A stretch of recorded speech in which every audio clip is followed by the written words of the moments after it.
Hello, and welcome to another episode of Her Head in Films. I'm Caitlin, and I'm your host.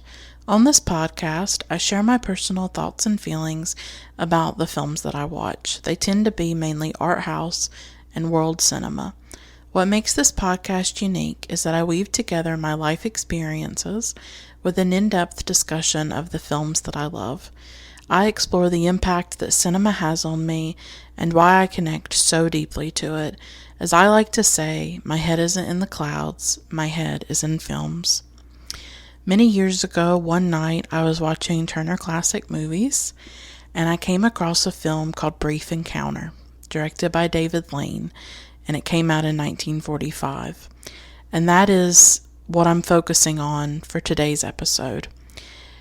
All those years ago, I fell deeply in love with this film, and I still love it. I periodically rewatch it, and it's just one of those films that has really stayed with me throughout the years. It's about two ordinary people who are married to other people, and they have children, and they meet each other in a train station, and they start to fall in love with each other, even though they are married. And it's about their struggle with that and their blossoming love for each other. There are spoilers in this episode. If you haven't seen Brief Encounter, I definitely recommend that you watch it. It's on Filmstruck as I record this episode. Watch the film. You'll see how wonderful it is. And then listen to my episode where I give you my in-depth analysis and talk about why this film has such staying power, why I think it's truly a timeless classic that will live forever. And I do think it's one of the greatest love stories, greatest romantic films that I've ever personally seen. So I hope that you stick around for this episode and listen to everything I have to say, because I really adore this film and I'm really happy that I could cover it for you on the podcast. Her Head in Films has a Patreon where you can financially support the podcast on a monthly basis, and you can also access rewards and extras. You can find more information at patreon.com/herheadinfilms. That's patreon.com/herheadinfilms. At one level, you get a shout out on each episode, so I'd love to give a shout out to my wonderful patrons Tyler, Max, David, Juan, Iris, Teal, JD, Vanessa, Spunden, Polina, Olivia, Carolyn, Jesse, Feminist Overlord, Michelle, and Lindsay. Thank you all for being patrons. You make the podcast possible, and I appreciate all of your support, and I appreciate all of you who listen. If financial support is not an option for you, and I definitely understand if it isn't, please consider reviewing the podcast on iTunes and or Stitcher. If you write a review on iTunes, I will read it in a future episode of the podcast, and I'll leave out your name in order to respect your privacy. You can also tell your friends and followers about Her Head in Films if you think that the content that I create would resonate with them, or you could just send me an encouraging message or comment or interact with me in a positive way on social media. I am on Facebook, Instagram, and Twitter. Just search for Her Head in Films and I'll pop up. You can see all my social media accounts listed in the show notes of each episode. So now let's talk about Brief Encounter. I'm so excited to share my thoughts and feelings with you about this profoundly wonderful film.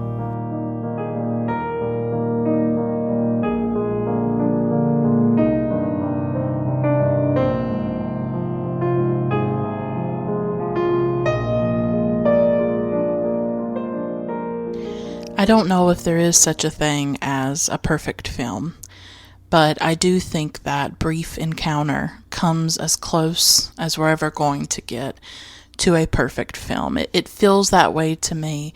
It's endlessly rewatchable. I've seen it so many times over the years, and I want to tell you the story of how I discovered this film and why that is important to me. The process of discovery sometimes is almost as important as these films and as these movies. And I love that. I watch a lot of things. I don't share everything I watch. I do share a lot of what I watch online and on social media. Probably too much. And some of you probably think I'm insane or some mad woman just watching films all the time. But the thing is that I'm not always watching the classics. I'm not always watching maybe what you would expect me to watch. Sometimes I'll watch a film because a certain actor's in it, because it's about a writer that I'm interested in, because the trailer looked interesting, because the grass looks beautiful in it, or the clothes that they're wearing interests me, or it's about a subject that fascinates me. It's intuitive. It's just something that I follow. And I'm really grateful for cinema in that way, because it's just this endless process of discovering films and seeing what I like, seeing what doesn't work for me. But I'm a big believer in films as catalysts. And I've talked about this, I think, in a long ago episode, but I think it bears repeating that sometimes a film in and of itself is not a great film. It may not be that well written. The acting may not be great. There are just different parts about it that don't completely cohere and come together. But that film can lead you somewhere else. It can lead you to a book. It can lead you to an artist. It can get you interested about a historical event. It can conjure a memory for you. So I don't know if there's any kind of bad film out there for me. I think sometimes there is, sometimes there isn't, but it depends on how it impacts me in the moment, how it touches me, or how it resonates with me. And even if the whole film doesn't totally work for me, there are parts of it that can lead to different discoveries. And that's happened so many times in my life, where a film, and they tend to be biopics, films about people that I didn't know much about, have led me to a writer, led me to an artist, and that can be a life-changing event. So I'm a big believer in that even if a film is not great, sometimes it can lead you to things that are great. And so you didn't really waste your time, because it led to another discovery. It led to something else. I want to be totally honest, though, before I go on with this episode. I feel really sad right now. I feel sad this week. There's no particular reason for it. I wouldn't say I'm depressed. I wouldn't say I'm in a depressed state or episode. But I do feel like a sorrow in me right now. And that may come through the episode. It may not be as good of an episode as I'd like it to be. I just try to do my best, and that's something that I've also come to terms with through doing Her Head in Films, is that not every single episode I do is going to be great or perfect or revelatory, but if it's the best that I can do at the moment when I'm recording, then it's enough. And I've really tried to throw away perfectionism. Doesn't mean I don't want to do a good job. I don't want to offer you a quality episode or anything like that. But there's only so much I can do sometimes when I do feel a sense of sorrow but I think I feel that all the time. I think more and more in my life, I just feel a kind of despair or sorrow in me that never fully goes away. It's always there. And it's just a product of things that I've been through in my life. A lot of loss and grief and disillusion and loneliness and this feeling that I don't fit in and that there is no place where I belong and people don't understand me and I can't connect. And I just feel a sorrow, and I think about the past a lot, and I think about my memories, and I'm very nostalgic. I'm that kind of person, and so I just feel this weight on me right now. I just want to be honest about it. But I want to talk about Brief Encounter, because I really love this film. Before I go into my full review, I want to talk a moment about how I discovered Brief Encounter. And I don't know the exact year because my memory is terrible. I never can remember the years when things happen. But it was quite a few years ago, I will say that. It was definitely pre-internet. So I didn't really get online until about 2010 when I was around 20 years old, 21 years old. So it was definitely pre-2010. One night, I was watching Turner Classic Movies, and that's how I used to watch films before the internet. That's how most of us watched classic films or art house films, was through this glorious channel, Turner Classic Movies, which still exists. No commercial breaks, and you get to see old films the way they were meant to be seen without bunches of commercials. And I think I was probably watching it like at 8 o'clock. That's when Robert Osborne used to have his sort of thing that he hosted. Like each night in prime time, like at 8 o'clock, he would introduce a film and talk a bit about it, and then they would show it. And one night he talked about Brief Encounter. And I'd never heard of it, directed by David Lean, 1945. Celia Johnson and Trevor Howard. I had never heard of this film, this British film, and I can't remember what he said, but he got me very interested in it. And so I decided to watch it that night because of his hosted intro and what he had to say. And usually when Robert Osborne really recommended a film, I listened to that. And he died recently, like a few years ago. And that was a really sad loss for me because he felt like someone who was so much a part of my life, so much a part of my childhood, when I used to have my TV on at night and I would go to sleep to old black and white films.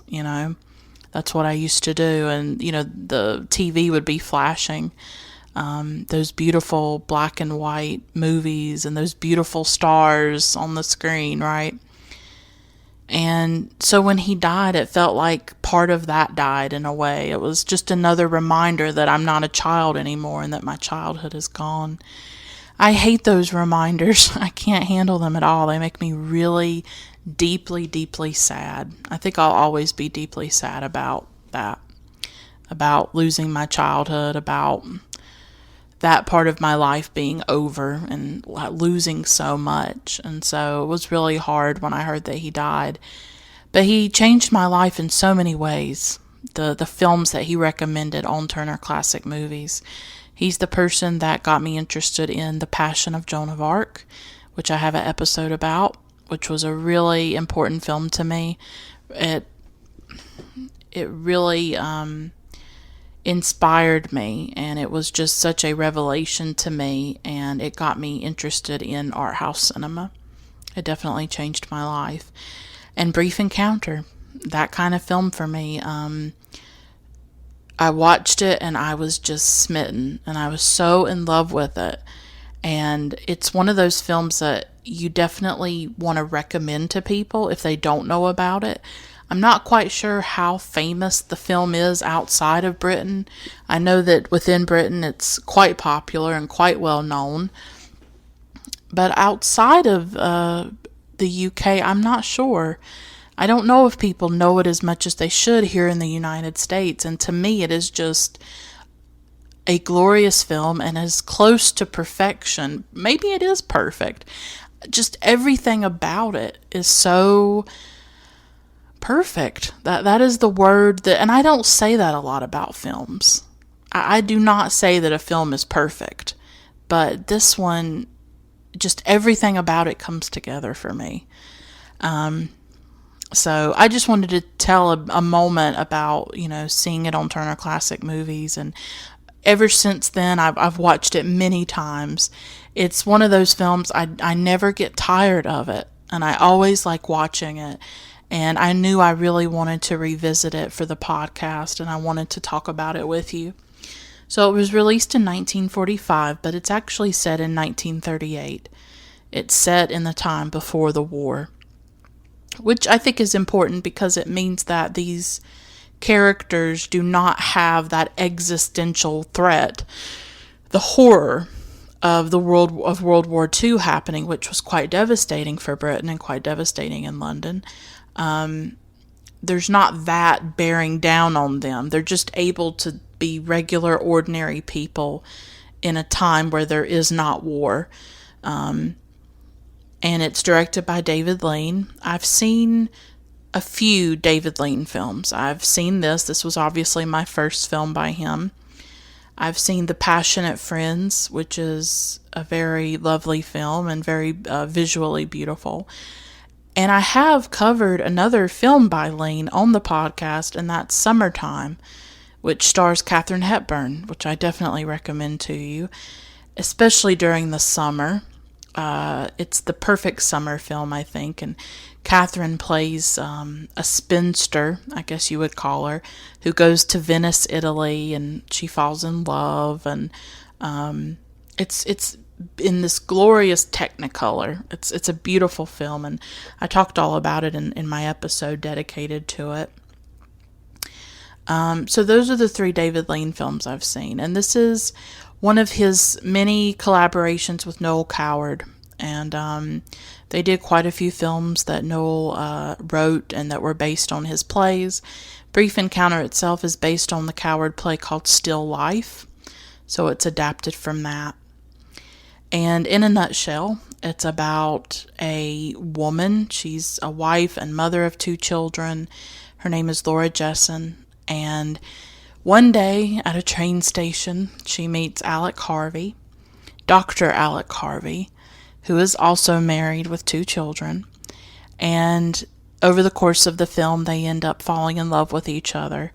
And this precipitates a moral and personal crisis of what do they do about this love that they feel for each other, while knowing that they have a duty and an obligation to their spouses.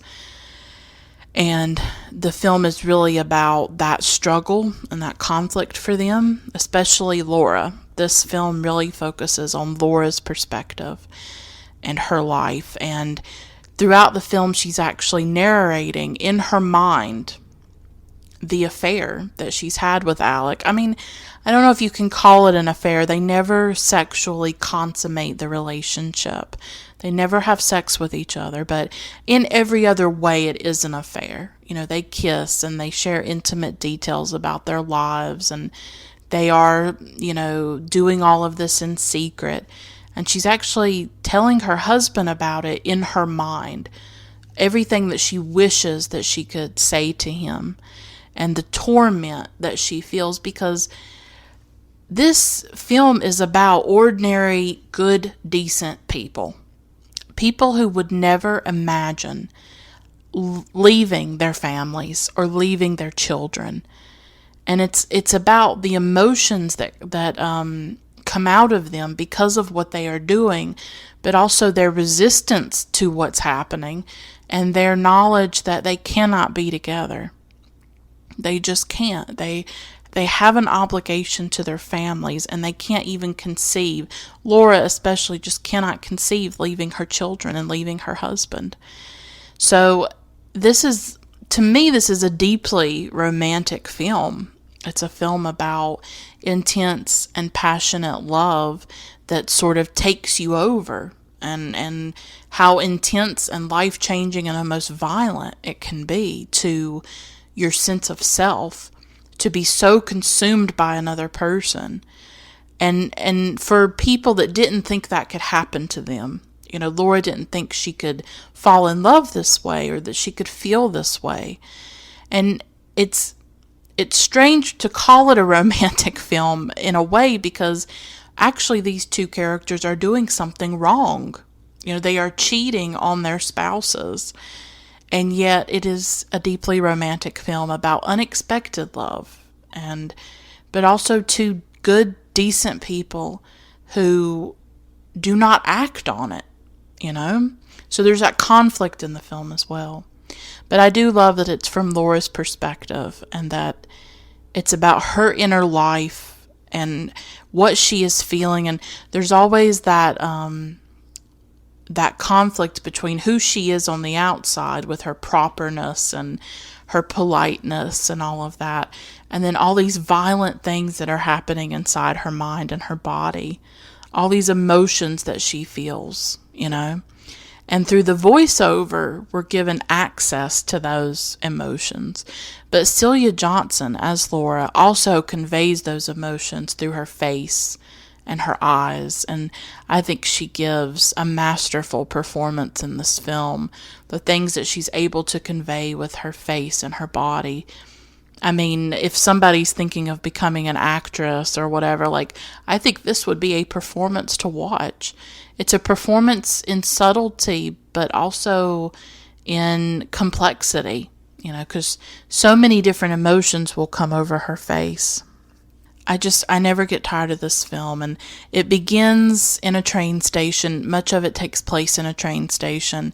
And it just brings back that romance of train stations and the steam. I live in the rural South. I don't take trains. I don't, I'm sure if some of you live in cities and places like that, you take trains and it's normal to you, but to someone like me, there's still, I guess, a romance attached to it, that I've always wanted to take a train ride or something like that. And I've never traveled outside the US, so I haven't been to the train stations, in London and all around the world. And I'm sure some of you take that for granted, that you get to see things like that. And those of us who don't have the money to travel, or, just don't have the ability to do it, like, we still think about those things, and it becomes romantic in our minds. But there's almost this part of me that would never want to actually travel to Britain or France or Italy, these places that I idealize and romanticize in my mind, because I'm sure that the reality of those places would never fit to my fantasy of them. But this film, it really starts... It begins with the ending, in a way. We meet Alec and Laura in the refreshment room of this train station. And at first we don't know who they are. They're just this man and woman sitting at this table. But you can tell that they're distressed. And so the narrative devices in this film are fascinating. The way it uses the voiceover. The way it starts with the end of the relationship, and then works sort of backwards, where Laura is narrating to us how she met Alec and how they came to know each other and fall in love. And then the end of the film circles back to the beginning and explains things that we see in the beginning that we don't quite understand. Because at the beginning, Laura and Alec are there, and one of Laura's acquaintances shows up. And you can tell that Alec is very upset and he has to leave.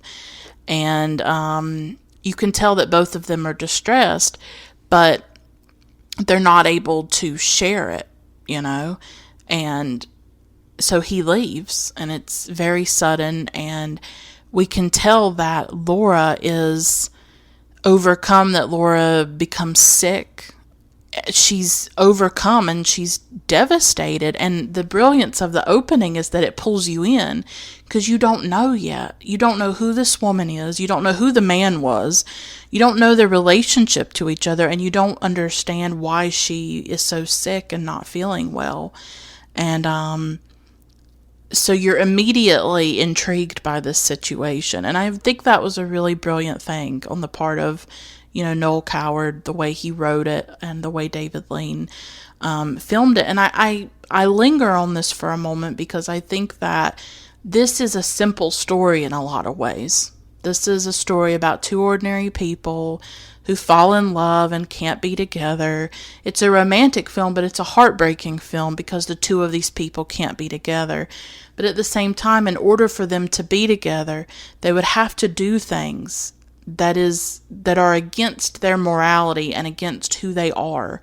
So for them to be together, they would have to not be who they are, or they would have to drastically change who they are and compromise their morality and their values. And so actually, it's probably better that they don't end up together, because the wake of devastation that it would cause, what it would do to their spouses, what it would do to their children, them not being able to be in their lives and them leaving them. These two characters can't do that. They're good, decent, nice people. And they just can't do it, even though they ache to do it. They would have to change who they are in order to be together. That's sort of the irony of it, but this is a simple story in a lot of ways, but it is not told in a simple way.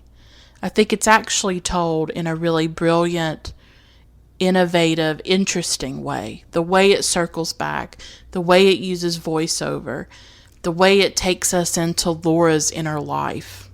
And the voiceover starts pretty early. And that's how we find out what she's feeling, and that's how we get access to her inner thoughts. And she's on the train with that acquaintance who really invaded and interrupted Laura and Alec's departure and their parting. And inside, Laura is upset about it.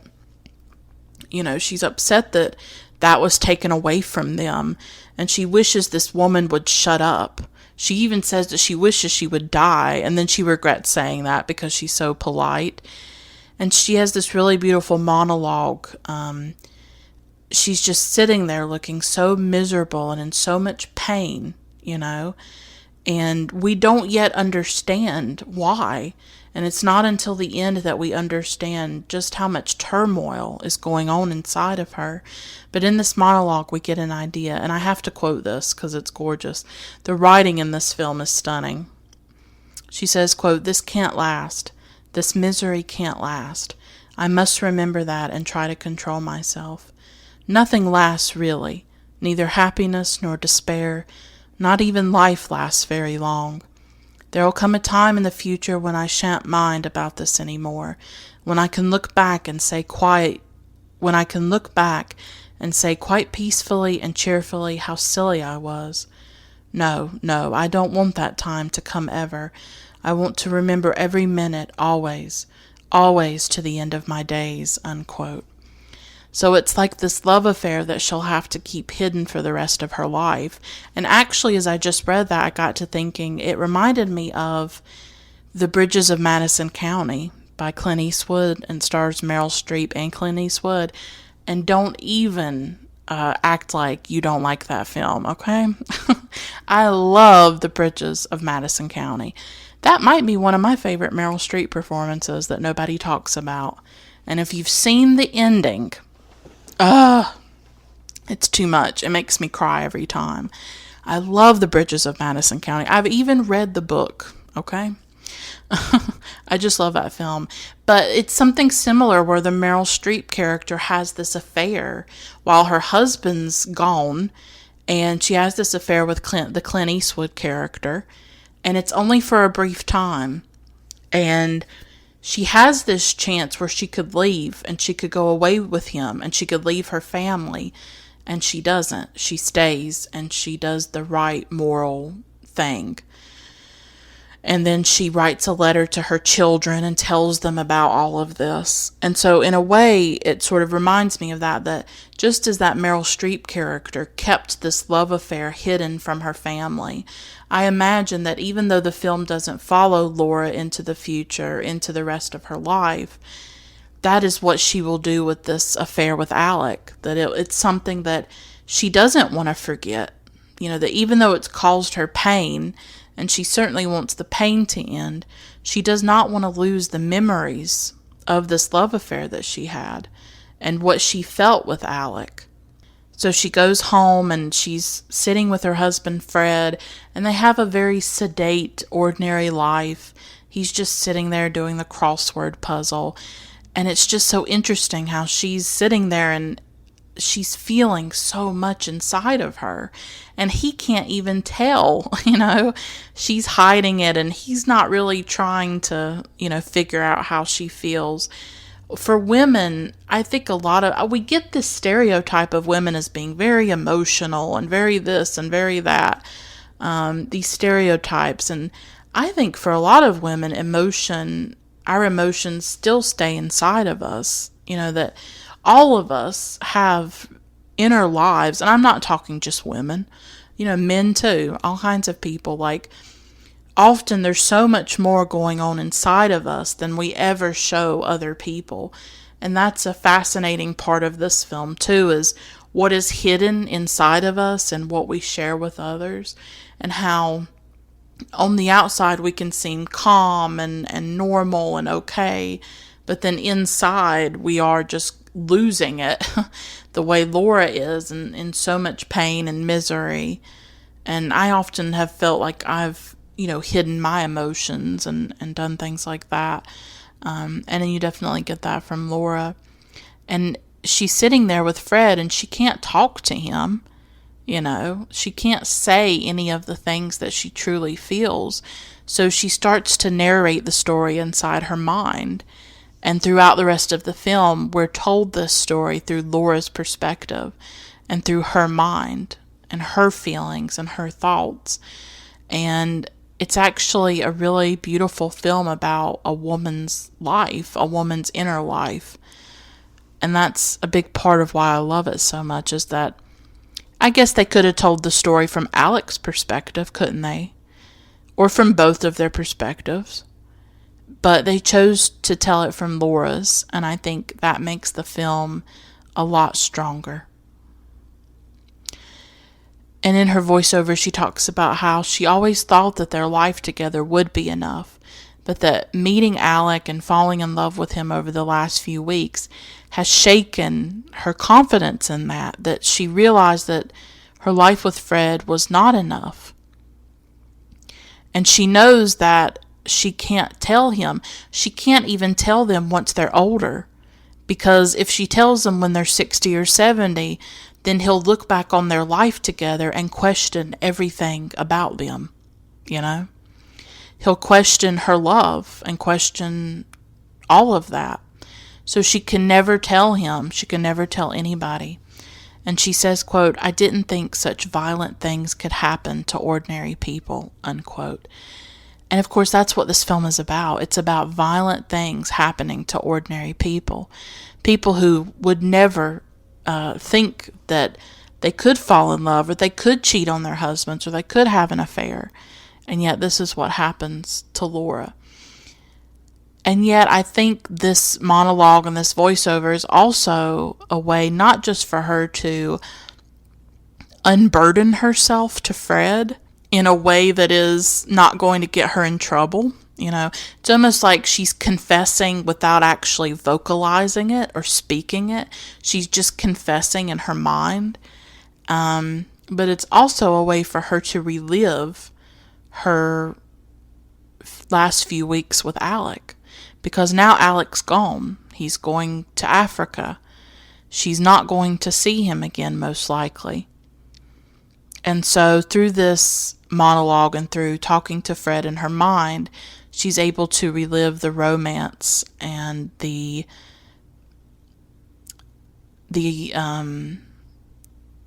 she's able to relive the romance with Alec. That's what she's able to do. And I love this film because I really like films about, like, I don't know how to put it into words, like just random events that can happen in your life and that can completely change your life. Like, I can't think off the top of my head about like a specific films that explore this, but with this film in particular, she is at a train station, and the way that she meets Alec is that she goes outside, she's gonna get on the train or whatever. Train comes by and a piece of grit gets stuck in her eye and she can't get it out. She's just really struggling to get it out. She tries water and it just won't come out. And so Alec happens to be there, and he happens to be a doctor, and he gets the piece of grit out of her eye. So it's just this completely random encounter that happens between the two of them. And yet it sets off this series of events, this series of meetings that they keep bumping into each other in different places. And it starts to get them interested in each other, and then the rest is history. But it's like, what if she'd never got that piece of grit in her eye? What if she had never met Alec at all? What if she'd walked out of that refreshment room and the grit never got in her eye, and she went and got on her train and nothing came of it? Nothing ever happened. And that's something that's sort of interesting about a film by Adrian Lyne. It's called Unfaithful. It has Richard Gere and Diane Lane and Olivier Martinez. And I've seen this film many times. I think it's one of Diane Lane's most stunning performances. I'm a huge Diane Lane fan. I feel like she's incredibly underrated as an actress, and I really don't think she's given the roles to show everything she can do. I love her in that. I love her in Under the Tuscan Sun. I'm a huge Diane Lane fan. But something that I like about Unfaithful at the end of the film is when it imagines, well, and if you haven't seen Unfaithful, Diane Lane is married to Richard Gere in the film, and she has an affair with Olivier Martinez, a much younger man. Now, how you could cheat on Richard Gere, I don't know. I love Richard Gere. Like one of the most beautiful men, in my opinion, ever. But I've digressed. But I love at the end of that film how, after the affair and after everything that's happened, not going to spoil it for you, she imagines, or I don't know if she's thinking in her mind about it, but the film creates this scenario where she never met Olivier Martinez because they just happened to meet one day. It's like this really windy day, and I can't, God, it's been years since I've seen this film. But the film imagines that what if this random encounter that the two of them had never happened? So that everything that came as a result of that affair didn't happen either. That instead of her meeting him, instead of them getting interested in each other, she just went about her life, went about her day, and the two of them never came in contact with each other. Or it was just sort of very casual, and then they went their separate ways. It's a really interesting part of that film, I think. And I'm just compelled by that idea of like, you can meet a person, or just something random can happen in your life, and a lot of pain can come from it. There are instances where a lot of beauty can come from those type of things happening, and then there are things in your life that happen that cause a lot of pain, and if just that one thing had not happened, then none of the other things would have occurred either.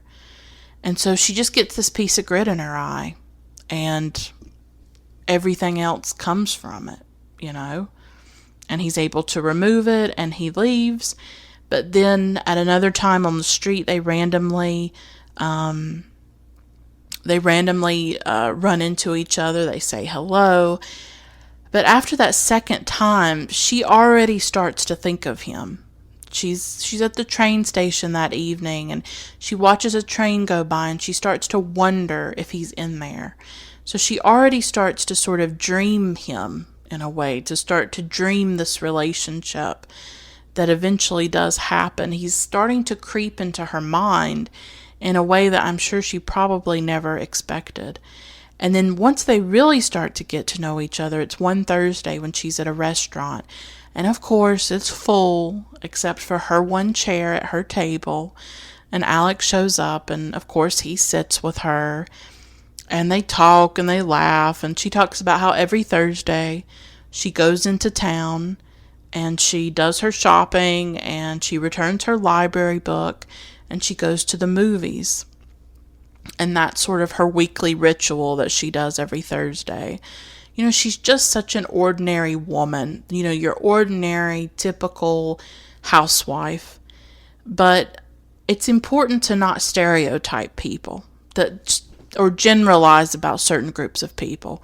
That just because she is a mother, just because she's a housewife, just because she seems very ordinary, doesn't mean that she doesn't have struggles, doesn't mean she doesn't have an inner life, doesn't mean she doesn't have dreams and desires and achings.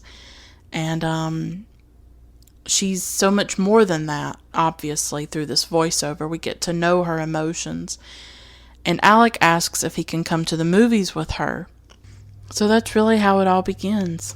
It begins so simply, you know, just going to the movies together, having jokes and laughing about things.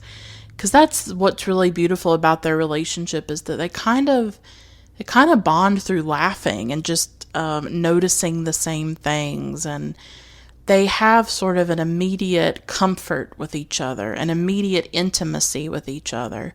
And that's always something I think that recurs in these romantic films, and is that it's two people who, instead of feeling like strangers around each other, which we usually feel 99.9% of the time when we are around people, or maybe it's just me.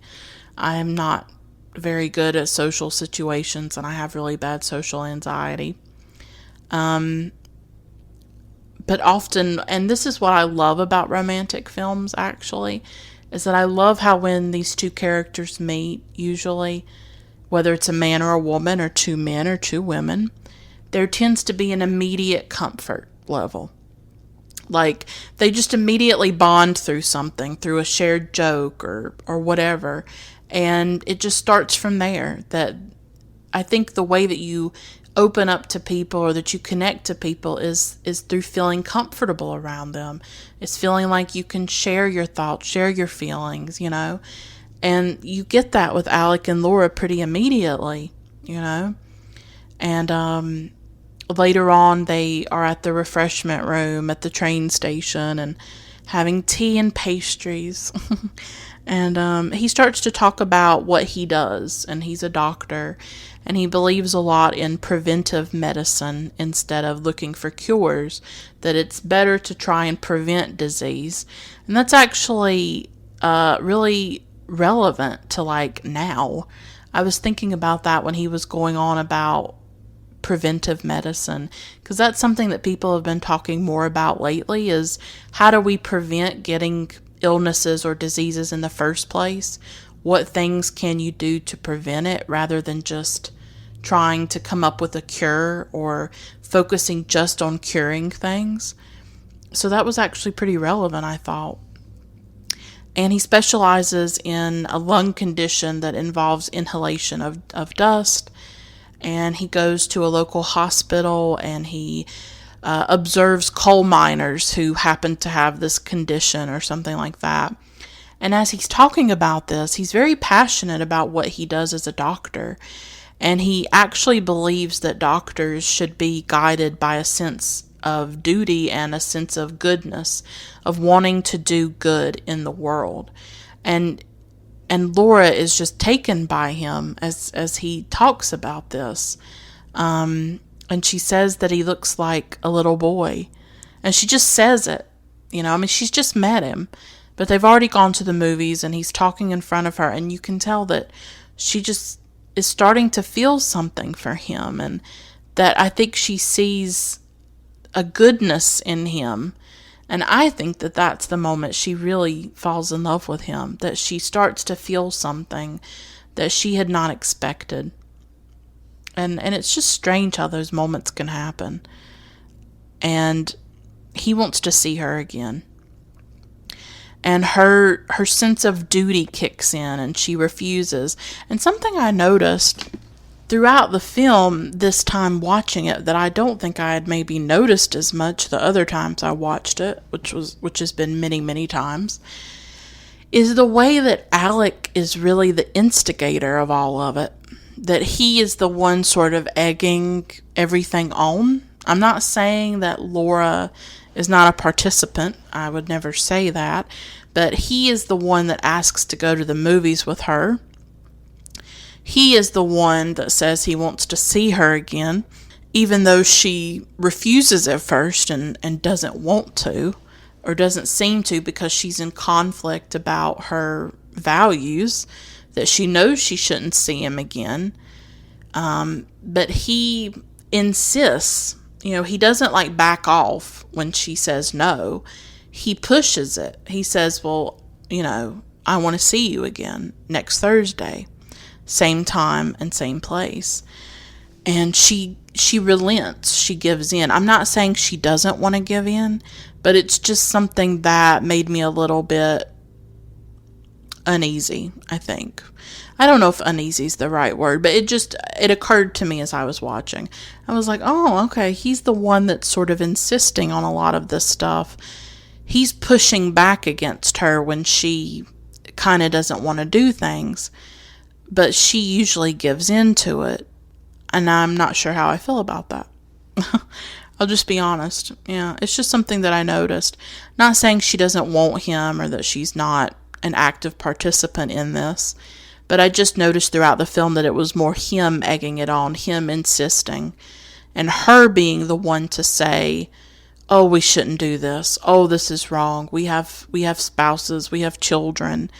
But she's already very deep in this, and I think she's deeper in it than she ever thought she would be, and I think she's becoming someone else in the process at times, and becoming someone she isn't used to being.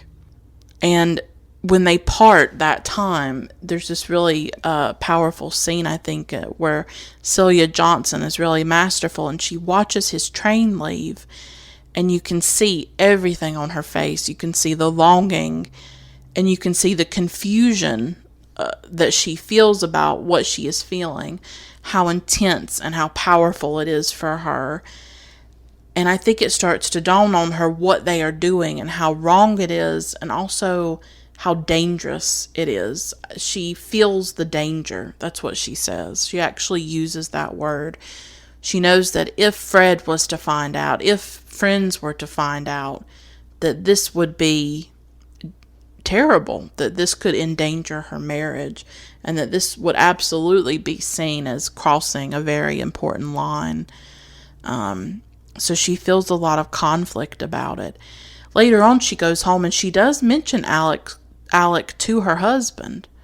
She says that she met this doctor and he took her to the movies, and she even suggests inviting him to dinner, and Fred has no reaction to it. I mean, he's not bothered at all, but I think it's because he just trusts her implicitly. I think they trust each other. They have that kind of marriage where, okay, you met a guy and went to the movies. Fred doesn't even, his mind doesn't even go to, well, Laura must have cheated on me. He doesn't even go there, and I think it shows how much he trusts her and how they have that kind of belief in each other's morality and decency. And he also just doesn't come off like the jealous type. He just wants to do his crossword puzzle at the end of the day. So later on, they meet on another Thursday, and this is like, I think about the third time that they've met. There was a time before that when he was called away at work and he couldn't show up until the very end. But they spend this other Thursday together where they go to the movies, they're laughing at Donald Duck, and then they sneak out early and they go to like this park or this botanical garden, and they go out on the water in a boat, and she says that she's so happy, and the happiness of it makes her feel ashamed that instead of feeling guilty the way that she should, she actually enjoys herself. And she knows that her happiness is what would hurt Fred. That her being this happy with a stranger, her being so happy with someone other than Fred, would be heartbreaking to him. And that's always the conflict with the film, too, as a viewer, is like I said at the beginning, I call this a romantic film. I consider this a love story, just like I would consider The Bridges of Madison County a great romance and love story. It's about unrequited love. It's about two people that can't be together, but I still consider it romantic. But in this case, it's two people who are technically doing something wrong. They're doing something that their happiness and their joy would hurt the people in their lives. So it makes them happy, but everybody around them would be hurt by what they're doing. So that's always the unsettling part of the film, I think, as you're watching it, is that you're so happy for them. You're so happy for Laura and Alec, and it's really beautiful to watch them fall in love with each other. But then that first of all, they can't be together, and second of all, if they were to be together, what they would have to do to make that happen would be devastating to their families. So from the beginning, this is tragic in a way. If from the beginning well, they can't be together. It's never going to work. But there's just something beautiful about this relationship. But I would say that there's also something beautiful about them not being together. I know that's weird to say, but there's something beautiful about these two people who do value their families and do put their families first. And, some of you listening might disagree. Like, I'll be the first to say, do I absolutely wish they could be together? Yeah. There's a part of me that's like, just be together. Leave your families, run away, let's do this, Of course I want them to be together, but that's not who they are as people. And in order for them to be together, they have to completely be who they're not. They don't want to hurt people. Laura does not want to hurt people.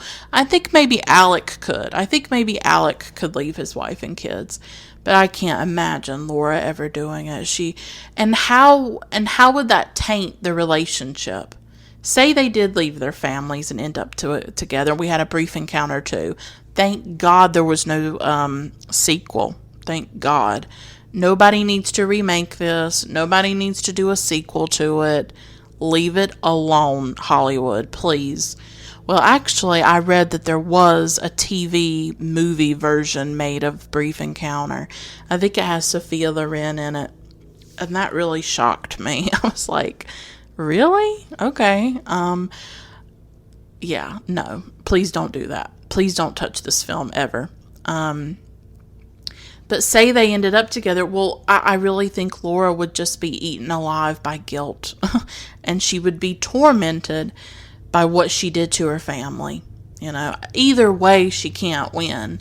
Because staying with her family and not being with Alec, she's sort of tormented by that love that she's lost. But then if she had left her family, she would have been tormented by leaving her family. So she did what she felt was right, by not doing it. But they're on the boat together, and Alec falls into it, and they end up going and having tea at the boatman's place, like the boatman's house. I don't know the terms. And it's the first time, really, when they acknowledge that they love each other. And she insists that they be sensible about this, that they're really not free to love each other. But later on, when they're walking to the train station, they do kiss, and so she tries to be sensible, but she gives in to that desire that she feels. And Alec has really disrupted her life in so many ways, but he has also, I think, opened up her life, and I think he's shown her possibilities. That here is this woman who lives this very dull, ordinary, typical life in a lot of ways, that it seems to me like the same things happen every day for her. It's very routine. It's very predictable. Every Thursday she's taking her library book back and she's going to the movies, and probably the only sense of romance or excitement she gets is through the movies, because her life is so just, predictable and ordinary in a lot of ways. And Alec comes into it, and I think he brings something else to her life and sort of activates this part of her that maybe she didn't know was there. I know that sounds so cliche, but sometimes we don't know everything about ourselves like we think we do. But sometimes we can meet certain people, or we can encounter certain situations, and we react to them in ways that we wouldn't expect about ourselves. That we might think of ourselves as good and moral, but when we are in a certain situation, we're not as moral as we thought we were. So Laura may have thought, I would never kiss another man. And then here she is kissing another man. And I really love this scene. It's after they've kissed and she's on the train going home, and she's so happy and giddy. She's not ashamed at all. And she thinks of a future with Alec. He makes her feel alive and in love and on cloud nine. And on her train window, all these different images appear on it. There's her face looking in the window, and then there's all these fantasies in her mind of her future life with Alec. And it shows them traveling the world, and she's very glamorously dressed. And it shows them traveling, and it shows them on a boat together. And she looks very glamorous and beautiful. And they're living like this jet set kind of romantic life. And so you really see her fantasies and her desires play out on this train window. And I love that. Again, this is what I say. This is a simple story, but it was not directed or written in a simple way. There are these narrative devices. There are these camera techniques that are used to convey Laura's inner life and her inner desires and fantasies, and to make them visible to us and to make them listenable to us, that we hear her desires through her words, and we also see her desires through these images that pass on that train window. And we see her thinking about this other life that she could have, these other possibilities that she could have with Alec, or maybe what she could have had if she had met Alec before Fred. But here is this timing in her life where she meets Alec many years after meeting Fred. And, but of course, all these images disappear from that window, and she's back to her ordinary life, her face in the window. But her affair with Alec, I think, is a way for her to escape the ordinary, escape the mundane, and to be sort of outside of that reality. But progressively over the film, Laura has to compromise herself, and this is what starts to make her relationship with Alec difficult for her. Because after that ride home, she goes to Fred and she starts to lie. And that's when the shame really starts to trickle in. She claims that on the day she lunched with a friend, with Mary Norton, and then she has to call up Mary and tell Mary, oh, well, I told Fred we lunched together, so don't let me down if he sees you, back me up. So she's already started to paint herself into this corner, and she's already starting to be someone that she doesn't recognize. And then, of course, later on, Laura and Alec go to a restaurant, and guess who's there? Mary Norton. And she sees them together, and I think she certainly has some suspicions about what's going on. That here's Laura who's called her and asked her to lie for her, and then here's Laura with this Dr. Harvey. So I have a feeling that Mary Norton definitely has suspicions about that. And then not only does she start to lie to Fred, and lie to a lot of other people in her life, but then she is put in this really compromising situation, again, really instigated by Alec, where he wants them to go to his friend's apartment. They call it a flat in the movie. And at first, as always, she refuses. She doesn't want to do it, and she does start to head home, So I'm not saying that Alec forces her to do anything. I think a lot of this is a product of her own internal struggle, where she wants to be with him, but then she wants to be a good person. She wants to honor the vows that she made, the promises she made to her husband. And I think she's just always struggling with that throughout the film. She's gonna go back to the train station, but she decides not to, and she runs back to the flat to see Alec. Sorry. I don't know why I always want to say Alex. He asks her if she feels an overwhelming emotion for him the way that he does. I mean, he wants to confirm that she's feeling it too. And she says that she does, and they start to kiss. And who knows what could have happened in that flat if his friend had not shown up. And his friend does show up unexpectedly. And, of course, Laura has to run away. She has to get out. It's also tawdry, especially for Laura. The thing about Laura and Alec, they're never going to go to some kind of seedy motel together. They're much too refined and much too elegant to do something like that. But I think she already feels compromised by being in this flat with him and kissing him, and it just feels very tawdry to her. And she already feels like she's becoming, cheap. Like there's a cheapness that she probably feels about it. That she's running around like, like this is not her. This is not a mother of 2 children, who does this behind her husband's back. I'm sure that is what's going through her mind, that what has she become, And she's running through the streets in the rain, and I think she just feels degraded by all of it. She has to call Fred, she has to lie to him again, and she has to roam around for 3 hours because she's missed the train. And then she goes back to the train station so she can get the last train. And Alec shows up, and he doesn't want to end things yet with her. But Laura is increasingly, I think, reaching her breaking point. And I think a part of her absolutely loves him, but a part of her is desperate for it to be over. And yet she can't let him go. She wants it to be over, but she can't let him go either.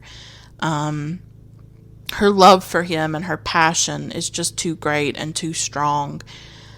Even though she's able to acknowledge that there are things that are more important than her feelings. There are things more important than their relationship with each other, and that they do need to keep that in mind.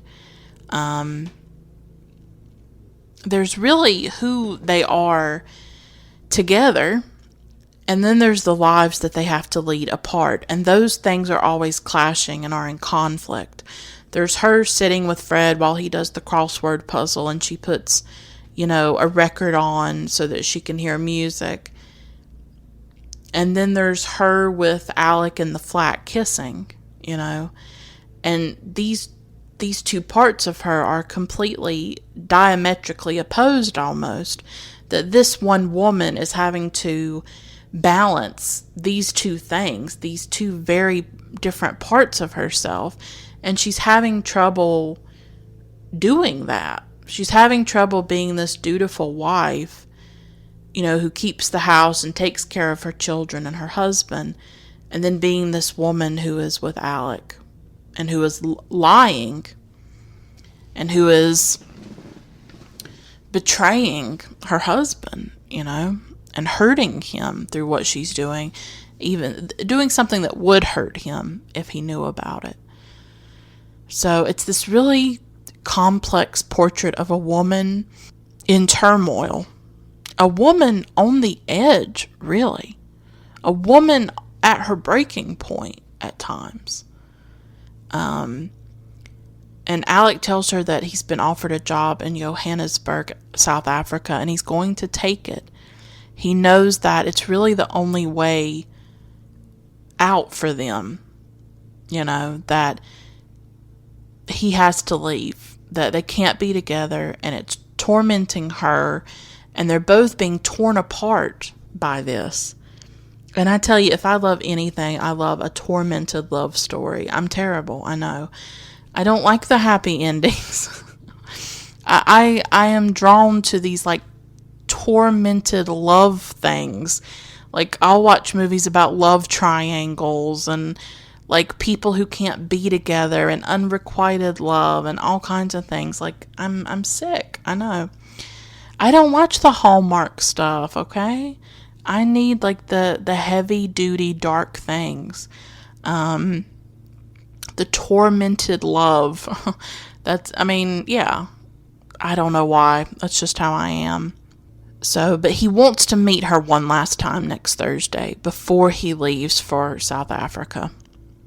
And, he's leaving and he asks her to forgive him. And this is a really powerful scene where he's asking for forgiveness for meeting her, for removing the grit in her eye, for loving her and bringing her so much misery. Oh, God. This film is so well written, too. It has some beautiful lines in it, like, he's asking for forgiveness. He knows that one moment, where he took the grit out of her eye, he knows and she knows that it changed their lives forever, that they can't go back to who they were before that. That so much has changed, that they have been changed by their relationship with each other, but it has also come at a great cost, and that it's caused them a great deal of pain. And of course she says, well, can you forgive me too? She's been an active participant in it too. He has not forced her to do anything, but what I'm trying to say is that at times he has pushed back. That when she's trying to say, let's be sensible, it's kind of like when you have a friend who's maybe a bad influence on you, where you say, no, I don't want to do it. And they're like, oh, come on, it won't hurt. That's what I'm talking about, is that he's a little bit of a bad influence, that she seems to be more aware of like the morality issue of it, whereas he pushes back against that at times. But both of them have been active participants in their affair and in their relationship. So this is when the film circles back to the beginning. This is the final Thursday that they spend together. That's what we saw at the beginning of the film, was that. And where they were in the refreshment room at the train station, looking very upset, and the acquaintance came in, and now we understand why they are so upset, because that was their last day together before he leaves for South Africa. And of course in the voiceover she talks about that day together, how Alec hired a car and they spent the day walking and just being together, and then they went back to the train station. And now the scene from the beginning of the film replays, but it plays out in a way where our knowledge is expanded, and we actually hear the conversation between Alec and Laura, whereas at the beginning we were far away from them and we didn't actually hear everything that they were saying. And Laura talks about how she wants to die, but Alec says that she can't die because he wants to be remembered.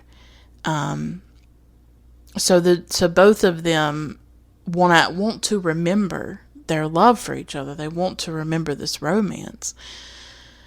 Oh God, it's just so deeply romantic, that kind of line. Like, you can't die, I want to be remembered, and of course, there's that previous scene of Laura's acquaintance showing up, the woman showing up, and Alec has to leave. And she had obviously planned to see him off, to go outside and stand there as he got on the train and then watch the train drive by. And she isn't able to do that. They are tragically deprived of that.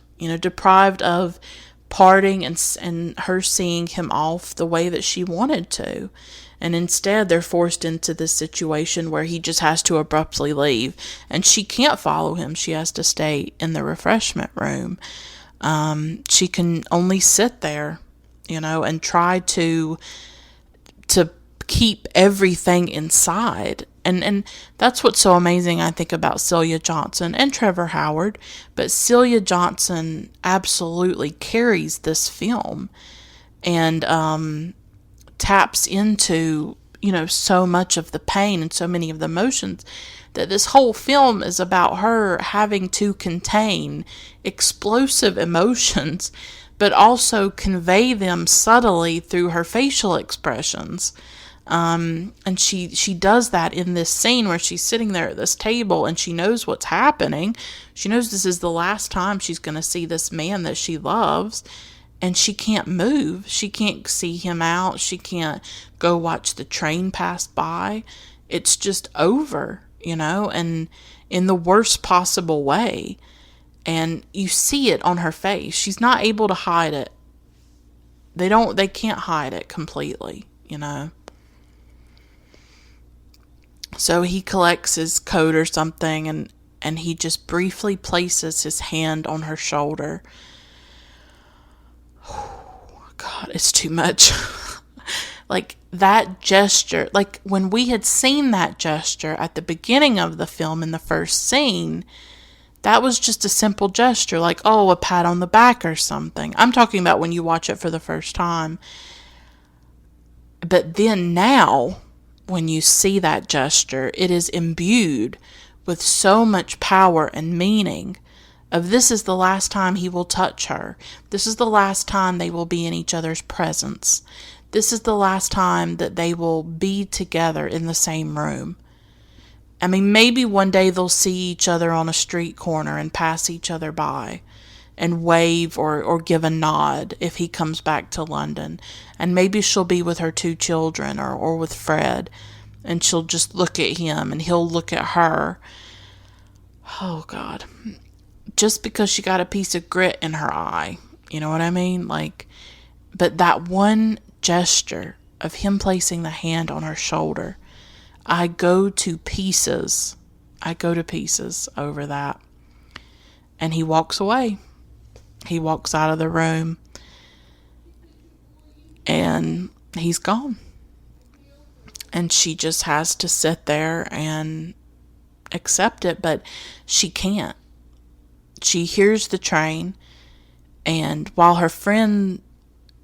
the woman, I don't know if it's really a friend, it's more of an acquaintance, but while this woman's back is turned, she goes to get something, some kind of food or something. Laura rushes from the refreshment room, and she is about to throw herself in front of the train. That is what she's going to do. She wants to end it. She wants to end it all and just throw herself in front of this train. So like I said at the beginning, oh, she seems like this ordinary housewife. She just seems like, your run-of-the-mill, typical kind of person. But here she is, pushed to the edge, where she is almost going to commit suicide. You don't always know the emotions that are inside of a person. You don't always know what somebody's dealing with. You don't know how they could be hurting or feeling torn apart or devastated. And that's what she feels. I think she feels absolutely devastated by it. And she just doesn't want to think or be alive anymore, and she doesn't want to feel the pain anymore. And it's this stunning scene where the train passes and there's steam and her hair blows up and it's like a complete mess. And there's lights and that illuminate her face, and she's just overcome. She just looks so beaten down. She looks so devastated. Oh my God. I can't handle this film. Like, Celia Johnson, why is she not better known? I need to know. Everything's on her face. This is a woman pushed to the edge that has reached her breaking point and is almost going to commit suicide in front of a train. I mean, it's just heartbreaking. And again, David Lean films this in a really fascinating way, with the steam and the lights and the sound of the train and the look on her face and the messy hair and all of that, to convey the intensity of her emotions and how far it's gone for her. She's absolutely tormented. Absolutely tormented. So in love with this man, but has to let him go. She has to do the right thing. And that's not easy. That's never an easy thing to do. But that is who she is. Fundamentally, that is who she is. That she will not be with Alec because she feels that duty to her children and to her husband. But a part of me is like, I just want her to be with Alec. I want her to jet set around the world in her glamorous clothes and be happy with Alec. But I know that that's not who Laura is. That's not, because if that was who she is, she'd have no qualms. She'd have no conflict. She wouldn't be tormented about what she's doing.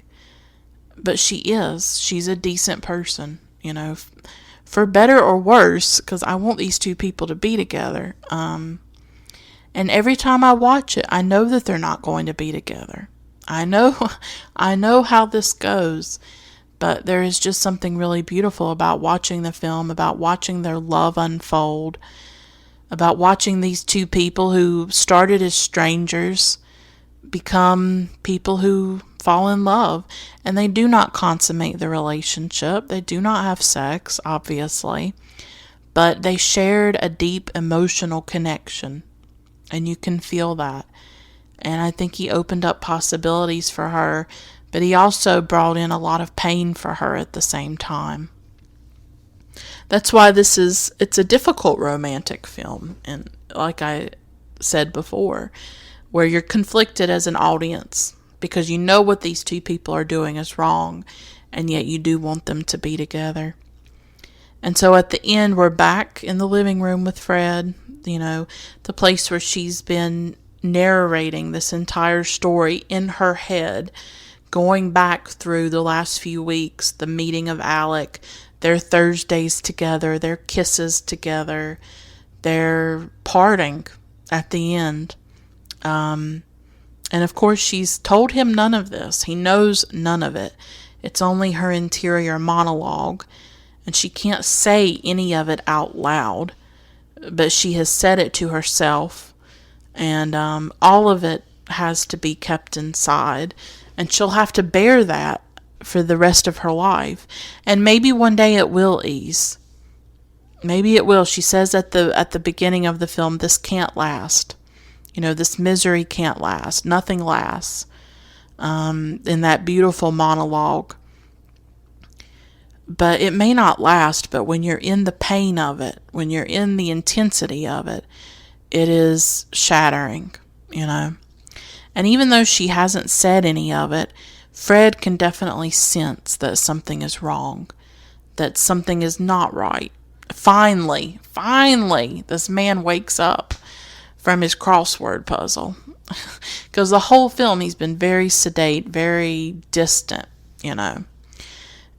and not picking up on her cues at all, and the way that she feels. And he finally senses that something's up, something's wrong here.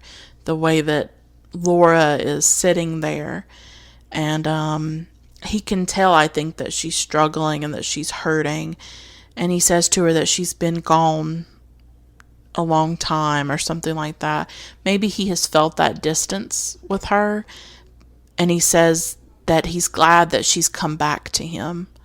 And then they finally embrace. So it sort of ends on, I guess, a hopeful note, a happier note that perhaps their relationship will, obviously be okay, and maybe they'll reconnect with each other or something like that.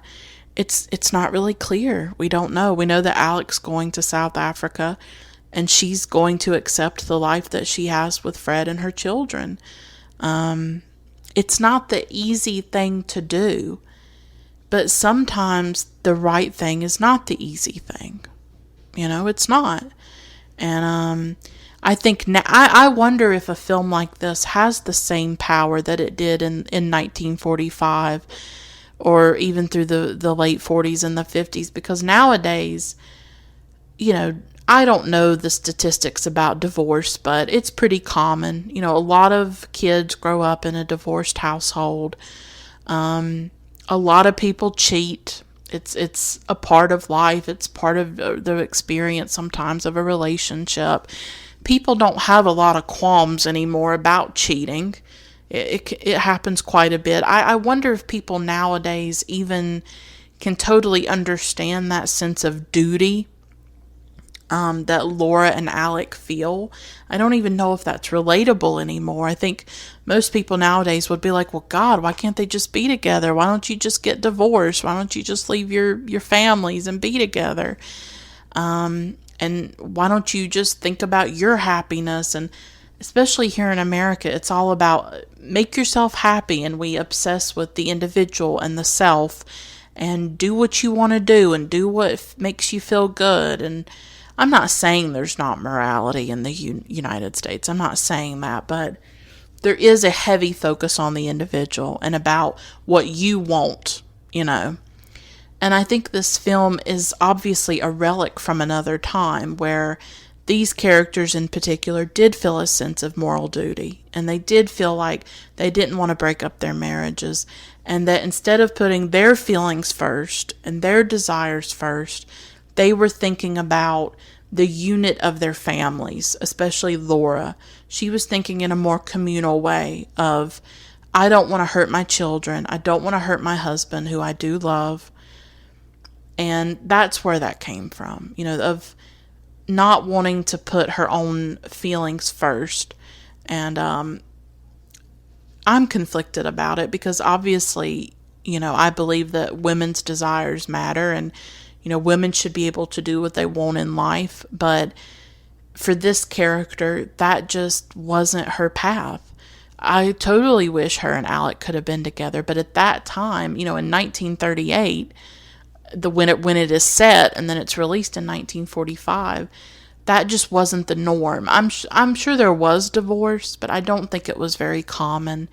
And people did stay in marriages where maybe they weren't happy. I'm not advocating that, that you should stay in a relationship that you don't want to be in. But Laura did love her husband, and she did love her children.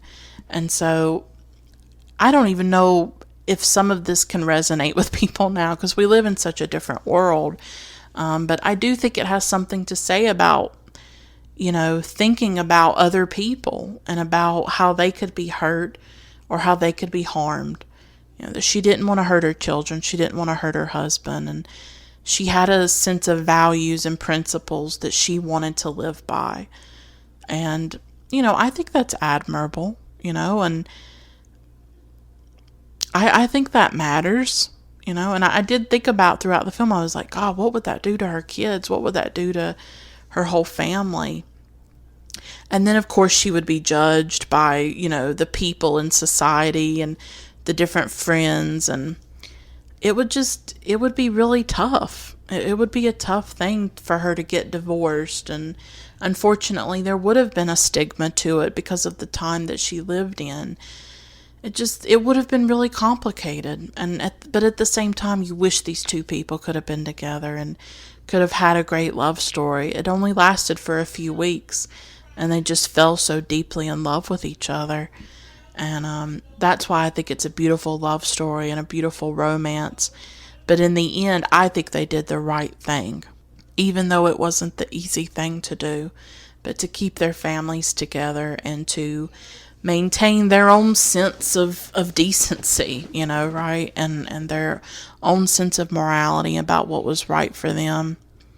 So it's a beautiful film, a beautiful story, but also very heartbreaking because from the beginning you know that they really can't be together. But they do fall head over heels in love with each other, and I guess in our minds we can sort of imagine what their life together might have been like. And but I think they definitely changed each other, and I don't think Laura will ever be the same after her experience with Alec. I think it definitely changed her, and she will live with those memories for the rest of her life. And she says at the beginning that she wants to remember them for the rest of her life. She doesn't want to forget. She wants to remember Alec. And so this will just be sort of this secret that she takes to her grave, this secret that she keeps with her, that she will remember to the end of her days, as she put it earlier in the film. And he probably will too. And so for the rest of their lives, there will always be this thread between the two of them that connects them, and only they know about it. I get all romantic when I talk about this film, but it has a lot to offer. It's a simple story, but it's got some wonderful creative techniques in the way that the story is told.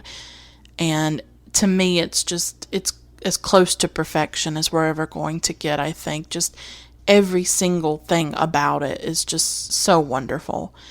And just a beautifully written film, a beautifully directed film. And one of those gems that, even though it's really not really well known in Britain and I guess throughout the UK, not quite as maybe well known in the United States as it should be. So I definitely hope this episode inspired you maybe to watch it before you listen to the episode, or just inspires you to rewatch it or to think about it in a different way. However, I've shared my thoughts, and I hope I did. I hope I did the film justice, and I hope that you feel like I provided some valuable insight into it. It's just a film that's really meaningful for me. It's one that I revisit, and it's one that came to me through a really special way, through Turner Classic Movies and through Robert Osborne. And so, in a lot of ways, as I was talking about earlier about these moments in your life, these random moments that can change your life forever, that's what happened to me through this. What if I hadn't been watching Turner Classic Movies that night? What if I hadn't seen Robert Osborne's introduction to the film and got interested in it? I would have never seen this film. And what if I hadn't seen his introduction to The Passion of Joan of Arc and watched it and started to fall in love with cinema and the art house cinema, and to understand that cinema can be art and that it can be something much more deeper, or something deeper than, the mainstream stuff that gets released. It's, these little moments happen in our lives. These people come into our lives, like Robert Osborne or whoever, and they can really change us forever. And even if they don't stay in our lives, even if they keep going or something happens, what they shared with you and what they showed you and what you discovered through them and what you felt with them, for them, will stay with you for the rest of your life. So even though Laura can't be with Alec, even though their love is not really possible, even though she goes through a lot of pain because of that relationship, she will always be changed by it. And it made an impact on her. Even though Alec is not in her life anymore, he still changed her life and changed her.